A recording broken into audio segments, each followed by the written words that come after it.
যে আমরা সরকার তৈরির পরে দ্রুততার সঙ্গে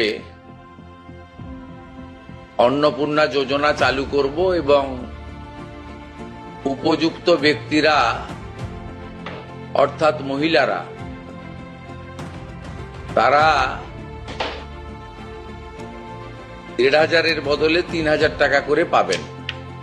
তাই অর্থনৈতিক স্বচ্ছতা পশ্চিমবঙ্গে বসবাসকারী আমাদের মা বোন দিদি যারা উপযুক্ত এবং যারা এই অর্থ পেয়ে আর্থিক নিরাপত্তা পান, কেবলমাত্র তাদের জন্যই এই স্কিম বা অর্থ দেওয়া উচিত বলে আমাদের বর্তমান মন্ত্রিসভা মনে করে। তাই আমরা আজকে একটি ফর্ম লঞ্চ করছি।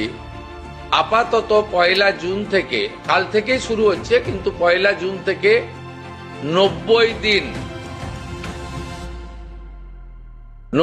দিন এই প্রক্রিয়াটা চালাবো। কিভাবে হবে? অনলাইনে হবে, অফলাইনেও হবে। সেক্ষেত্রে আমরা লক্ষ্মীর ভান্ডার যোজনা কর্মসূচি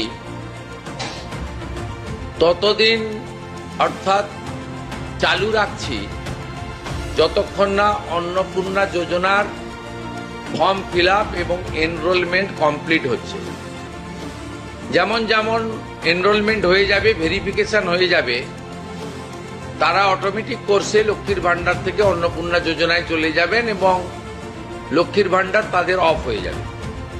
যতক্ষণ না এনরোলমেন্টের প্রক্রিয়া কমপ্লিট হচ্ছে ততক্ষণ লক্ষ্মীর ভান্ডারের যে সুবিধা তারা পাচ্ছেন সেই সুবিধা থেকে তারা বঞ্চিত হবেন না।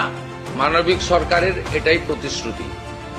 কোনোভাবে প্রকৃত প্রাপক ভাড়া যাতে না পায় সকলকেই আমরা দিতে চাই এবং যারা রাষ্ট্রের মূল ধারা, রাষ্ট্রের নীতি, রাষ্ট্রের নিয়ম ইত্যাদি মেনে যারা চলছেন, এ প্রকৃত ভারতীয় রাষ্ট্রবাদী এবং আর্থিকভাবে দুর্বল নারী শক্তি, মাতৃশক্তি, তারা যুক্ত হন, আবেদন করুন এবং আমাদের সহযোগিতা করুন।